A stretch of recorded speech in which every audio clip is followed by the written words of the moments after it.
بہتر حالت کے لوگوں کو دیکھ کر اللہ سے شکوہ کرنے سے بہتر ہے کہ تم اپنے سے کمتر کو دیکھ کر اللہ کا شکر ادا کرو۔ اپنے اعمال میں اخلاص پیدا کرو۔ اگر تمہارے عمل میں اخلاص ہوگا پھر تمہارا تھوڑا عمل بھی اللہ تعالیٰ کے ہاں مقبول ہوگا۔ جب کوئی بندہ زمین پر اللہ کی کسی مخلوق کو تکلیف نہیں دیتا تب اللہ اپنے بندے سے خوش ہوتا ہے۔ تمہارا ٹوٹ جانا غلط نہیں ہے، یہ تو تمہیں اللہ کے قریب کر دیتا ہے۔ پھر تم اللہ سے دعا کرتے ہو اور وہ خوش ہوتا ہے تو تم سے اللہ خوش ہو کر کن فرما دیتا ہے اور تمہاری مشکل کو آسانی میں بدل دیتا ہے۔ جو اندھا بھروسہ تم لوگوں پر کرتے ہو وہ بھروسہ تم اللہ پر کر کے تو دیکھو۔ یقین کرو وہ نہ تو ساتھ چھوڑے گا اور نہ ہی یقین توڑے گا۔ سمندر بڑا ہو کر بھی اپنی حدوں میں رہتا ہے مگر انسان چھوٹا ہو کر بھی اپنی اوقات بھول جاتا ہے۔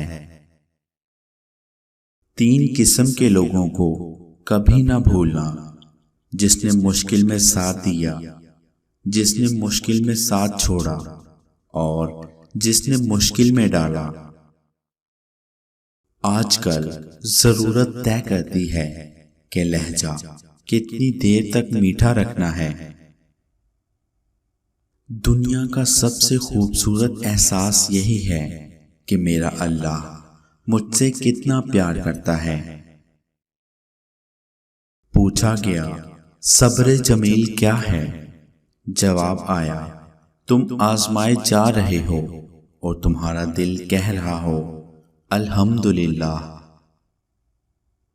اللہ سے ہمیشہ بھلائی اور اچھے وقت کی آس رکھنی چاہیے۔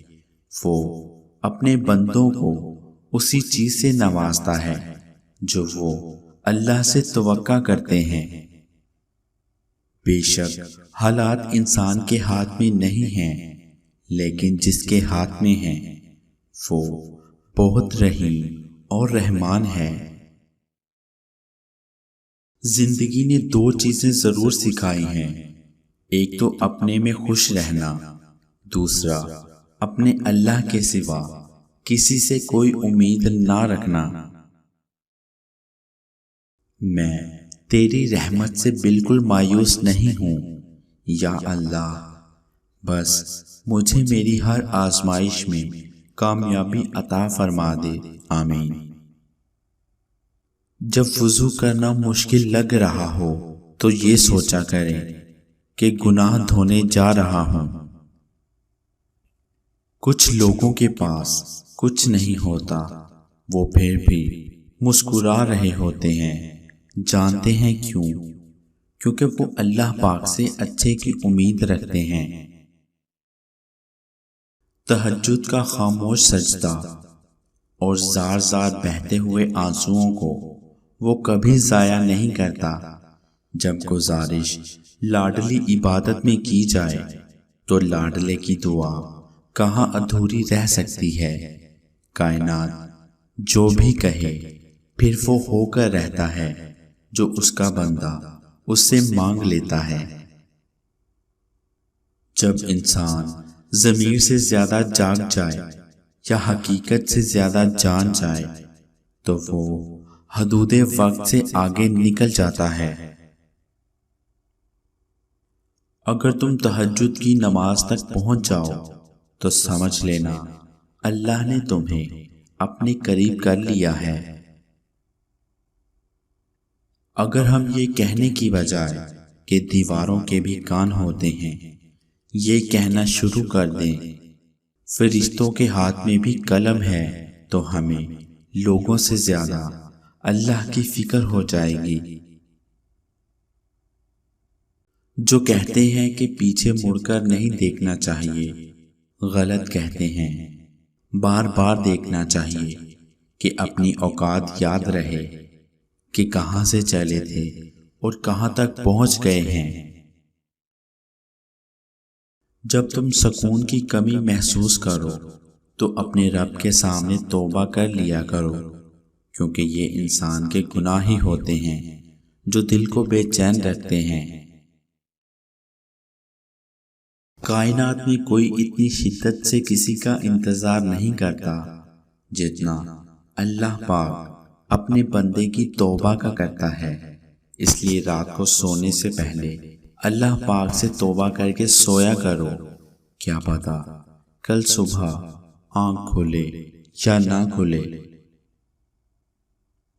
لوگ پوچھتے ہیں میرے سکون کی وجہ، مسکرا کر کہہ دیتا ہوں میرا اللہ میرے ساتھ ہے۔ اپنی زندگی کا بہترین فیصلہ چاہتے ہو تو سب کچھ اپنے اللہ پر چھوڑ دو اور پھر معجزہ دیکھو۔ اگر دل میں اللہ کا احساس زندہ ہو، کندھوں پر رکھے غم کے پہاڑ بھی ہلکے ہو جاتے ہیں۔ اللہ تعالیٰ کا احساس ہر بوجھ پر حاوی ہو جاتا ہے اور اللہ تعالیٰ ہر بوجھ کو ہلکا کرنے کے لیے کافی ہے، کیونکہ اللہ تعالیٰ کی محبت ایک ایسی محبت ہے جو دنیاوی ساری محبتوں سے اعلیٰ ہے۔ اے بندے، جس نے تجھے بنایا ہے اس سے بہتر تجھے اور کون سمجھے گا؟ بس تو اپنے رب پر بھروسہ رکھ۔